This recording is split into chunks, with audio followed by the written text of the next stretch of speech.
सुदीप्तो सेन की film the Kerala story पूरे India में बहस का मुद्दा बन गई है। इस फिल्म ने समाज के विभिन्न वर्गों में तीव्र प्रतिक्रियाएं उत्पन्न की हैं। ये फिल्म धर्म परिवर्तन के नाजुक मुद्दे पर घूमती है, जिसमें आरोप है कि केरल की जवान हिंदू और ईसाई लड़कियों का ब्रेन वॉश करके उन्हें आईसिस में भर्ती किया जा रहा है। फिल्म में दिखाया गया है कि कैसे ये लड़कियां अपने परिवार और समाज से दूर हो जाती हैं। कहानी इन लड़कियों के दर्दनाक सफर को दिखाती है और कैसे उनका इस्तेमाल करके उन्हें एक्सट्रीमिज्म में ढकेला जाता है। फिल्म में उनके संघर्ष और पीड़ा को बारीकी से दर्शाया गया है। फिल्म रिलीज होते ही विवाद शुरू हो गया। कई लोगों ने इसकी सच्चाई पर सवाल उठाए और इसे फूट डालने वाला बताया। सोशल मीडिया पर भी इस फिल्म को लेकर बहस छिड़ गई। क्रिटिक्स का कहना है कि दी केरला स्टोरी सच्चाई को तोड़ मरोड़ कर दिखाती है, मुस्लिम समुदाय को गलत तरीके से निशाना बनाती है और इस्लामोफोबिया फैलाती है। कई समीक्षकों ने इसे समाज में विभाजन पैदा करने वाला बताया है। फिल्म का यह दावा कि 32,000 औरतें केरल से आईसिस में शामिल हुईं, खासतौर पर जांच के घेरे में है और इस डरावने आंकड़े का सबूत मांगा जा रहा है। इस आंकड़े की सत्यता पर कई सवाल उठाए गए हैं। केरल के पूर्व मुख्यमंत्रियों ओमान चांडी और वीएस अच्युतानंदन ने द केरला स्टोरी के दावों को सार्वजनिक रूप से खारिज कर दिया है। कांग्रेस के ओमान चांडी ने फिल्म को झूठा प्रचार बताया, जिसका मकसद राज्य में सांप्रदायिक सद्भाव बिगाड़ना है। उन्होंने जोर देकर कहा कि केरल में धार्मिक सहिष्णुता और शांतिपूर्ण सह अस्तित्व की लंबी परंपरा रही है। सीपीआईएम के प्रमुख नेता वीएस अच्युतानंदन ने चांडी की बातों का समर्थन किया और फिल्म को केरल की छवि खराब करने की कोशिश बताया। उन्होंने कहा कि उनके कार्यकाल में राज्य सरकार ने जबरन धर्म परिवर्तन की खबरों की जांच की थी और ऐसे दावों का कोई सबूत नहीं मिला था। फिल्म का यह दावा कि केरल की 32,000 औरतें आईएसएस में शामिल हुई हैं, काफी आलोचना का शिकार हुआ है। फैक्ट चेकिंग वेबसाइट्स और इन्वेस्टिगेटिव जर्नलिस्ट ने इस आंकड़े को खारिज कर दिया है। इसे एक बढ़ा चढ़ाकर बताया गया झूठ कहा है, जिसका कोई आधार नहीं है। सरकारी रिकॉर्ड और खुफिया रिपोर्ट बताती हैं कि केरल से आईसिस के कब्जे वाले इलाकों में जाने वालों की संख्या बहुत कम है। असली आंकड़ा फिल्म में दिखाए गए आंकड़े से बहुत कम है। आलोचकों का तर्क है कि 32,000 का यह बढ़ा चढ़ाकर बताया गया आंकड़ा मुस्लिम समुदाय के खिलाफ डर और पूर्वाग्रह पैदा करने का एक जरिया है। बिना किसी ठोस सबूत के पेश किया गया ये निराधार दावा लोगों की चिंताओं को बढ़ा रहा है और धार्मिक आधार पर समुदायों के बीच ध्रुवीकरण को बढ़ावा दे रहा है। द केरला स्टोरी पर बड़ा झूठ प्रचार तकनीक का इस्तेमाल करने का आरोप लगाया गया है। ये एक तरीका है जिसका इस्तेमाल अक्सर गलत जानकारी फैलाने और जनता की राय को प्रभावित करने के लिए किया जाता है। इस तकनीक में एक झूठ को इतनी बार और इतने यकीन से दोहराया जाता है कि लोग सबूतों के बावजूद उस पर विश्वास करने लगते हैं। फिल्म के निर्माताओं ने 32,000 के आंकड़े का बार बार बचाव किया है, जबकि इसके खिलाफ बहुत सारे सबूत हैं। एक अतिरंजित और भावनात्मक कहानी पेश करके द केरला स्टोरी दर्शकों से तीखी प्रतिक्रियाएं लेना चाहती है, जिससे वे बिना सोचे समझे इसके दावों को मान लें। तथ्यों और भावनाओं के साथ की गई ये छेड़छाड़ फिल्म के नैतिक पहलुओं और समाज में नफरत और विभाजन फैलाने की इसकी क्षमता पर सवाल उठाती है। एक धर्मनिरपेक्ष ताने बाने की परीक्षा, केरल की पहचान सवालों के घेरे में। अपनी विविधता और धर्मनिरपेक्षता के लिए जाना जाने वाला केरल फिल्म के सामाजिक ताने बाने पर पड़ने वाले असर को लेकर बहस और चर्चाओं का गवाह बना है। आलोचकों का तर्क है कि द केरला स्टोरी डर और शक की कहानी को बढ़ावा देकर राज्य की सांप्रदायिक सद्भाव और सहिष्णुता की लंबी परंपरा को कमजोर करने की धमकी देती है। फिल्म में एक खास समुदाय को राष्ट्रीय सुरक्षा के लिए खतरा बताने से लोगों को उनके धार्मिक विश्वासों के आधार पर निशाना बनाने और अलग थलग करने की चिंताएं बढ़ गई हैं।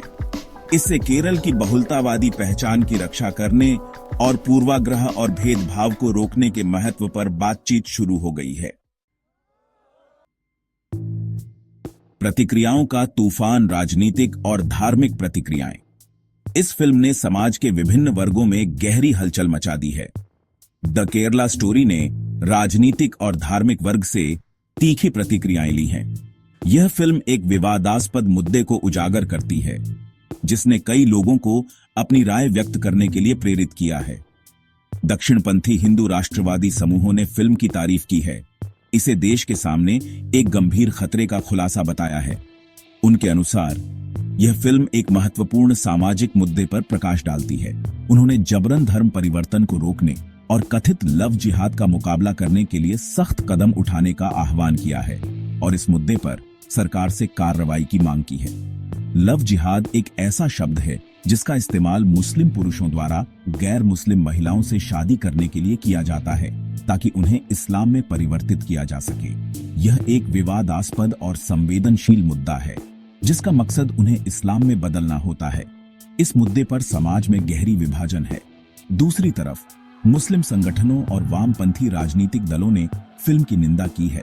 इसे मुस्लिम समुदाय को बदनाम करने और सांप्रदायिक कलह पैदा करने की एक जबरदस्त कोशिश बताया है। उनका मानना है कि यह फिल्म समाज में नफरत फैलाने का काम कर रही है। इसे मुस्लिम समुदाय को बदनाम करने और सांप्रदायिक कलह पैदा करने की एक जबरदस्त कोशिश बताया है। उन्होंने समाज में शांति और सौहार्द बनाए रखने की अपील की है।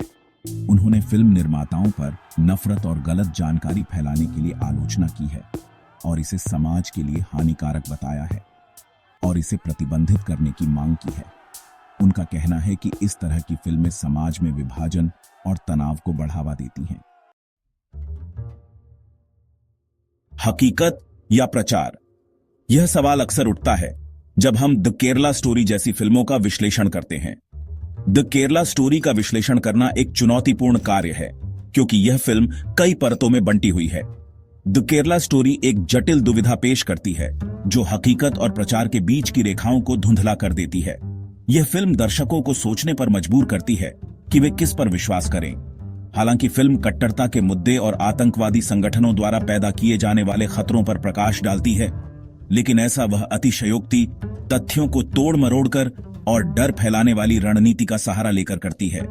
यह दर्शकों के मन में भय और असुरक्षा की भावना पैदा करती है। इसके मुख्य दावों का समर्थन करने के लिए विश्वसनीय सबूतों की कमी और किस्सों पर निर्भरता इसकी प्रामाणिकता पर गंभीर सवाल उठाती है। यह फिल्म तथ्यों की बजाय भावनाओं पर अधिक निर्भर करती है। समाज में नफरत और विभाजन को भड़काने की फिल्म की क्षमता को नजरअंदाज नहीं किया जा सकता है। यह फिल्म समाज में पहले से मौजूद दरारों को और गहरा कर सकती है। रूढ़ियों को बनाए रखकर और एक खास समुदाय के खिलाफ पूर्वाग्रहों को मजबूत करके द केरला स्टोरी सामाजिक एकता को कमजोर करने और अविश्वास और संदेह का माहौल बनाने का जोखिम उठाती है। यह फिल्म समाज में एकता की भावना को कमजोर कर सकती है। सिनेमा की ताकत बातचीत के लिए एक उत्प्रेरक। विवाद के बावजूद द केरला स्टोरी ने धार्मिक परिवर्तन, कट्टरता और सांप्रदायिक सद्भाव जैसे संवेदनशील मुद्दों पर बहुत जरूरी बातचीत शुरू की है। फिल्म की रिलीज ने जनता की राय बनाने में मीडिया की भूमिका और संतुलित और बारीक कहानियां पेश करने की फिल्म निर्माताओं की जिम्मेदारी के बारे में महत्वपूर्ण चर्चाओं में शामिल होने का अवसर प्रदान किया है। ऐसे संवेदनशील विषयों पर सहानुभूति, समझ और विभिन्न समुदायों के बीच बातचीत और समझ को बढ़ावा देने की प्रतिबद्धता के साथ बात करना जरूरी है। सिनेमा की ताकत शिक्षित करने, ज्ञान देने और सहानुभूति को बढ़ावा देने की इसकी क्षमता में निहित है और विभाजन की दीवारों के बजाय समझ के पुल बनाने के लिए इस माध्यम का जिम्मेदारी से उपयोग करना जरूरी है। निष्कर्ष, नतीजों में सच्चाई की तलाश। द केरला स्टोरी सवालों और चिंताओं का एक सिलसिला छोड़ जाती है। हालांकि फिल्म कट्टरता के खतरों और कमजोर लोगों के शोषण के बारे में जायज चिंताएं जताती है, लेकिन निराधार दावों और विभाजनकारी बयानबाजी पर इसकी निर्भरता इसकी विश्वसनीयता को कमजोर करती है। फिल्म को लेकर विवाद आलोचनात्मक सोच, मीडिया साक्षरता और जिम्मेदाराना कहानी कहने की जरूरत के महत्व पर प्रकाश डालता है। जैसे जैसे चीजें शांत होती हैं, रचनात्मक बातचीत में शामिल होना, गलत सूचनाओं को चुनौती देना और समुदायों के बीच समझ और सम्मान को बढ़ावा देना जरूरी है। तभी हम एक ऐसे समाज की ओर बढ़ सकते हैं जो सच्चाई, न्याय और अपने सभी नागरिकों की भलाई को महत्व देता है।